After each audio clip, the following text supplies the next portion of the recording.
جب سے دنیا قائم ہوئی حضرت آدم علیہ السلام کی نسل بڑھتی اور پھیلتی گئی۔ انسان دو حصوں میں تقسیم ہو گیا۔ کسی نے نیکی کی راہ اختیار کی تو کسی نے بدی کا راستہ اپنایا۔ جس نے نیکی اختیار کی وہ صراط مستقیم پر رہا، جس نے بدی کا راستہ اختیار کیا وہ اللہ کے غضب میں آ گیا۔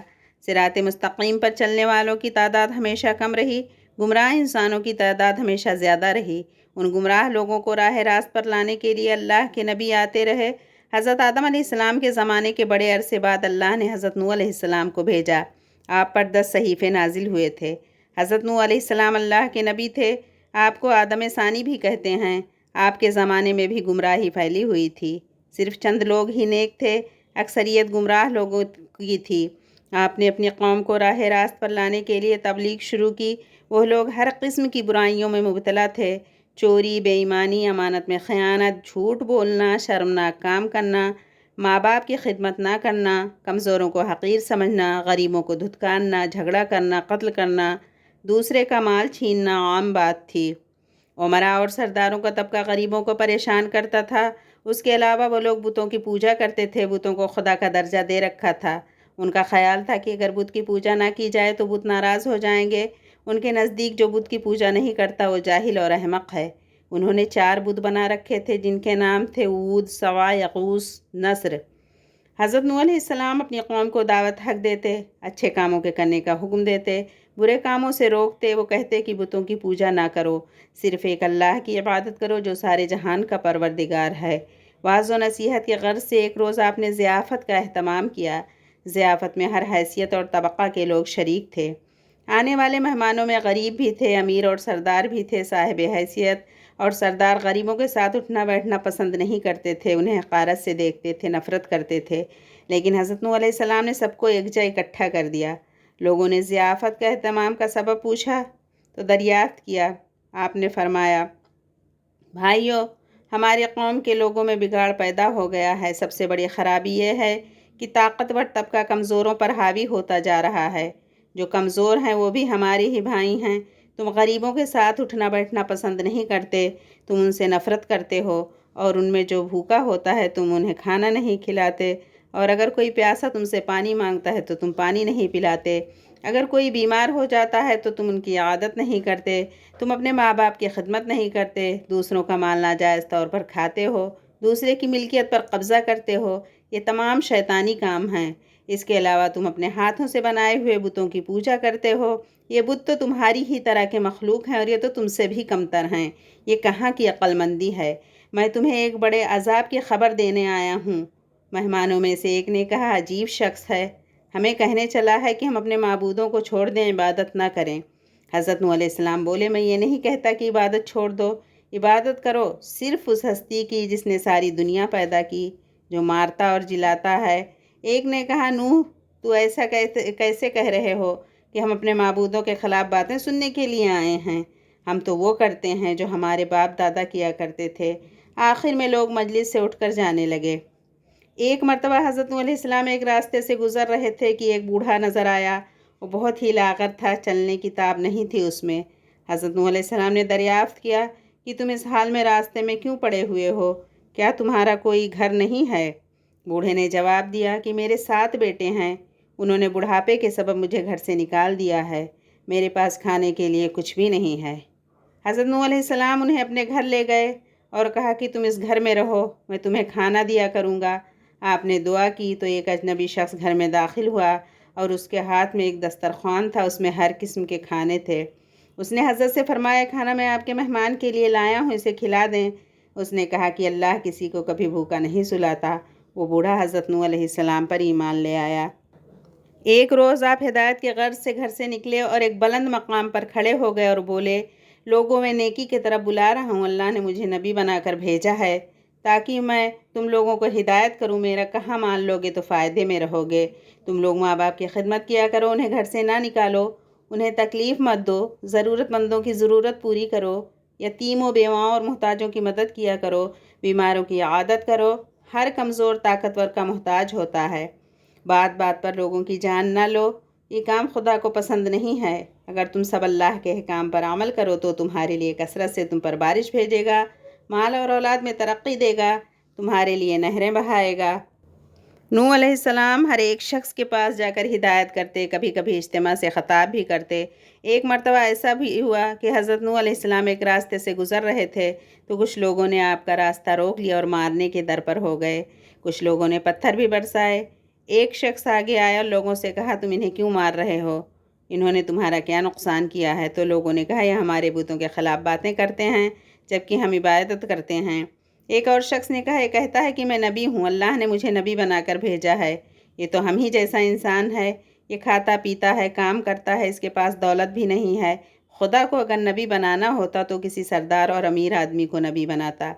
حضرت نوح علیہ السلام نے جواب دیا، میرے رسول ہونے کا سب سے بڑا ثبوت یہ ہے کہ میں تمہارے ہی معاشرے کا فرد ہوں، لیکن اس کے باوجود میں تمہاری طرح بے جان بتوں کو نہیں پوجتا۔ دوسرا بڑا ثبوت یہ ہے کہ میں تم لوگوں کو نصیحت کر رہا ہوں، لیکن اس کا کوئی معاوضہ تم سے طلب نہیں کرتا۔ میرا اجر تو اللہ کے ذمہ ہے۔ میں تو یہ کہتا ہوں کہ کسی پر ظلم نہ کرو۔ میں تو تم سب کو نیکی اور بھلائی کی طرف بلا رہا ہوں۔ میں تمہارا خیر خواہ ہوں۔ ان میں سے ایک نے کہا، نوح بادشاہ یا سردار بننا چاہتا ہے تاکہ اس کی عزت ہو۔ حضرت نوح علیہ السلام نے فرمایا، تمہاری عقلوں کو کیا ہو گیا ہے کہ پتھروں کو پوج رہے ہو؟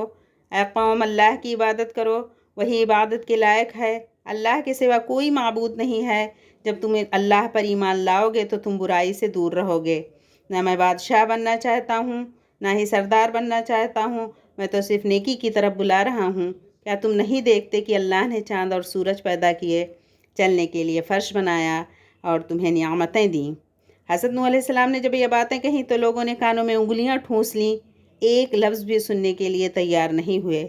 ایک موقع پر حضرت نوح علیہ السلام نے اپنی قوم سے فرمایا، اے نادانو، یہ کیوں نہیں سمجھتے ہو؟ یہ دنیا تو ایک آزمائش کی جگہ ہے۔ تمہارے سامنے اچھائی اور برائی دونوں ہے۔ اے قوم، میں تم کو آنے والے دن سے ڈراتا ہوں۔ اس دن کوئی کسی کے کام نہیں آئے گا۔ دیکھو، جو غریب ہیں مجھ پر ایمان لائے ہیں، لیکن تمہیں دولت کا غرور ہے۔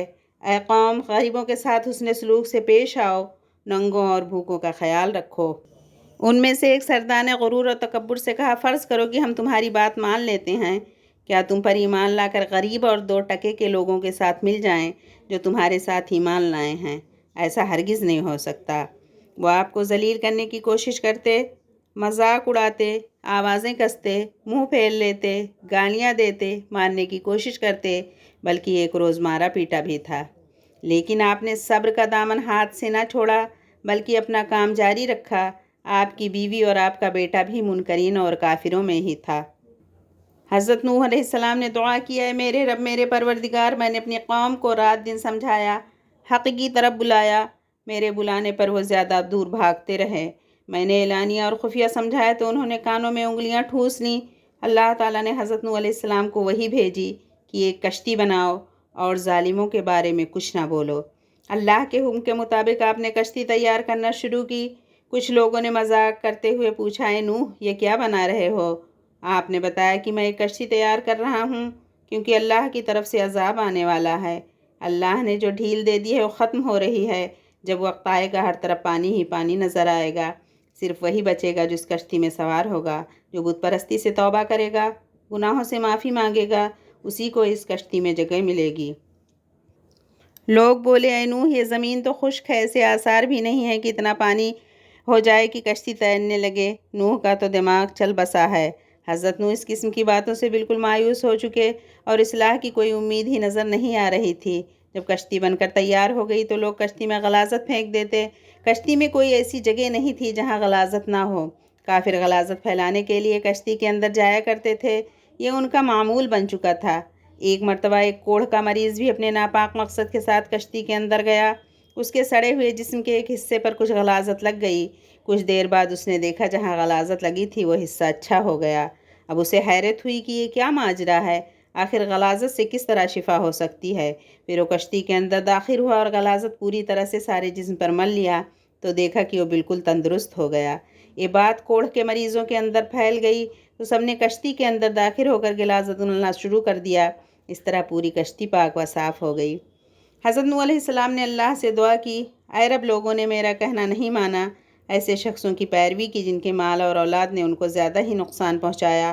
ان کافروں میں سے زمین پر ایک باشندہ بھی مت چھوڑ، اگر آپ ان کو روئے زمین پر رہنے دیں گے ان کی اولاد بھی کافر ہوئی ہوگی۔ آپ کی دعا قبول ہوئی، اللہ کا عذاب آ چلا، گھر کے تنور سے پانی ابل پڑا، پانی کا ریلا تیزی سے بہنے لگا۔ جس جگہ سے پانی ابل پڑا وہ جگہ کوفہ کی ایک مسجد تھی جس کا نام مسجد انبیاء ہے۔ دوسری طرف آسمان پر خوفناک سیاہ بادل چھانے لگے۔ حضرت نوح علیہ السلام نے دیکھا کہ زمین سے چشمے پھوٹ رہے ہیں۔ حضرت نوح علیہ السلام نے کہا کہ یہ عذاب کی علامت ہے۔ کافر کہنے لگے کہ طوفان تو آتے ہی رہتے ہیں، بارشیں ہوتی رہتی ہیں، یہ تو کوئی نئی بات نہیں ہے، کچھ دیر بعد موسم پھر بدل جائے گا۔ دیکھتے ہی دیکھتے ہوا کا تیز جھونکا آیا جس سے ہر چیز ہل گئی، پھر پانی برسنا شروع ہوا۔ بارش میں اتنی شدت تھی جیسے کہ آسمان نے اپنے تمام دروازے کھول دیے ہوں۔ حضرت نوح علیہ السلام نے ایمان والوں سے کہا کشتی میں سوار ہو جاؤ۔ اللہ نے فرمایا ہر قسم کے جانوروں کا جوڑا بھی کشتی میں سوار کر لو۔ حضرت نوح علیہ السلام نے اللہ کے حکم کی تعمیل کی، ہر جانور کا جوڑا سوار کر لیا گیا۔ کشتی میں ایک علیحدہ جگہ پر سب جانوروں کو بند کر دیا گیا۔ طوفان چلنے لگا، بارش سے ندی نالے اور زمین سب پانی بھر گیا۔ اس زمین کے ہر حصے میں پانی بہنے لگا۔ اب حضرت نوح علیہ السلام کا جہاز تیرنے لگا، پانی اونچا ہو رہا تھا۔ حضرت نوح علیہ السلام کی نظر جب بیٹے پر پڑی تو آواز لگانے لگے، بیٹا اب اس کشتی میں سوار ہو جاؤ، تمہاری جان بچ جائے گی۔ اب کافروں کا ساتھ چھوڑ دو۔ تو بیٹے نے جواب دیا کہ میں پہاڑ کی اونچی چوٹی پر چڑھ جاؤں گا، پانی وہاں تک نہیں پہنچے گا۔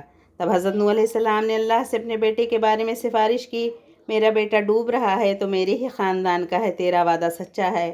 اللہ نے فرمایا کہ وہ تیرے خاندان والوں میں سے نہیں ہے، تیرے گھر والے تو وہ ہیں جو تجھ پر ایمان لائے ہیں۔ روایات کے مطابق بارش مسلسل 40 دن تک ہوتی رہی، جو کچھ زمین پر تھا سب ڈوب گیا۔ کافروں کا کام تمام ہوا، جو لوگ حضرت نوح علیہ السلام پر ایمان لائے وہ کشتی میں سوار ہو کر بچ گئے۔ کشتی کوہ جودی پر جا کر ٹھہری جسے ارارات بھی کہتے ہیں۔ کشتی میں سب سوار تھے۔ اسی دوران حضرت نوح علیہ السلام کو ایک فاختہ نظر آئی، اس کی چونچ میں زیتون کے درخت کا پتا تھا، یہ امن و سکون کی علامت تھی، یعنی پانی اتر چکا ہے۔ کوہ جودی ارارات مشرقی ترکی میں ہے، یہ 16,900 فیٹ بلند ہے جو برف سے ڈھکی رہتی ہے۔ روس کی سرحد بھی اس سے ملتی ہے۔